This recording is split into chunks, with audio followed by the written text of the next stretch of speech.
नमः शिवाय.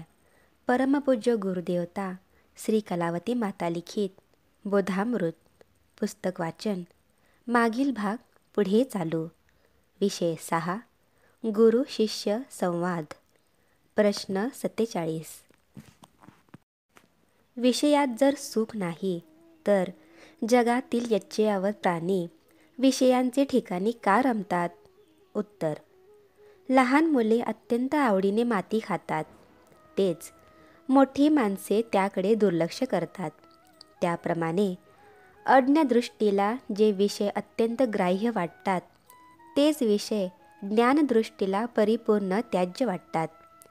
सद्गुरु कृपेने एकदा ज्ञानदृष्टी लाभली की मनुष्याला विषयांचे परिपूर्ण स्वरूप कळून येते. त्यावर अमृत प्यालेल्या माणसाचे लक्ष जसे ताकाकडे जात नाही, त्याप्रमाणे ज्ञानामृताने तृप्त झाल्यावर त्या व्यक्तीची विषयांकडील ओढ आपसुकच बंद पडते. प्रश्न 48. संतांमध्ये बहुतेक संत जनात न मिसळता गिरीगुहेत किंवा जंगलात वास करून राहिलेले आढळतात. जनांमध्ये मिसळून वागणारे, बोधद्वारे जगदोद्धार करणारे असे संत फारच क्वचित आढळतात. याचे कारण काय? उत्तर. परमेश्वराप्रत पोहोचल्यावर मनुष्याला संतपद प्राप्त होते. त्यानंतर परमेश्वराच्या इच्छेनुसार त्याचे वागणे असते. जगदोद्धाराचे कार्य करण्याची कामगिरी परमेश्वराने ज्याच्यावर सोपविली असेल तो ते कार्य करीत असतो. इतर संत स्वानंदात निमग्न असतात. प्रश्न 49. मी पुष्कळ वर्षापासून नामस्मरण करीत आहे, तेव्हा नामस्मरणाने माझे थोडे तरी पाप गेले असेल किंवा नाही? उत्तर. गेल्यासारखे दिसत नाही. प्रश्न. कशावरून? उत्तर. तुमच्या चेहऱ्यावरून. चेहरा हा अंतर्यामी असलेले सुख किंवा दुःख दाखविणारा आरसा आहे. नामस्मरणाने पापक्षालन होते हे जरी खरे आहे, तरी तोंडाने नामोच्चार चालू असता मनाकडून जर विषयांचे चिंतन घडले तर पापाचे क्षालन होत नाही. मग पुण्याचा साठा कोठून होणार? औषध घेत असता जर अपथ्य झाले तर रोगाचे निवारण होते काय? त्याप्रमाणे हरिनाम घेत असता जर विषयांचे चिंतन होऊ लागले तर पापाचे निवारण होईल कसे? पाप गेल्याची खूण म्हणजे संसारासक्तीपासून मन सुटणे, वृत्ती सदा आनंदित असणे हीच होय.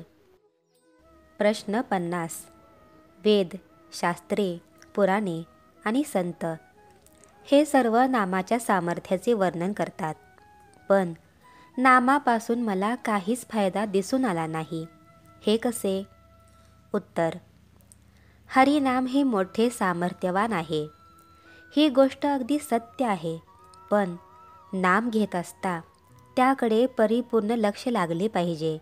म्हणजे ग्रह, धन, स्त्री, पुत्राधिकांच्या ठिकाणी जशी स्वाभाविकपणे मनुष्याची ओढ असते तशी देवाच्या विषयी ओढ लागली पाहिजे. संसारातील सुख भोगत असता अडथळे निर्माण झाल्यास जसे आपल्याला वाईट वाटते, त्याप्रमाणे नाम घेत असता अडथळे निर्माण झाल्यास आपणास चैन पडता कामा नये. तरच नामापासून काय फायदा तो कळून येणार. प्रश्न 51. देवाचे निरंतर नामस्मरण करावे ही माझी फार फार इच्छा आहे, पण समोरील अडचणी दूर झाल्याशिवाय हे साधणार नाही. अडचणी म्हणजे ह्या की मला पोटदुखीची व्यथा आहे, ती बरी व्हावी. माझी बायको अति तापट आहे, ती शांत व्हावी. शेतीबद्दल कोर्टात खटला चालला आहे, तो माझ्यासारखा व्हावा.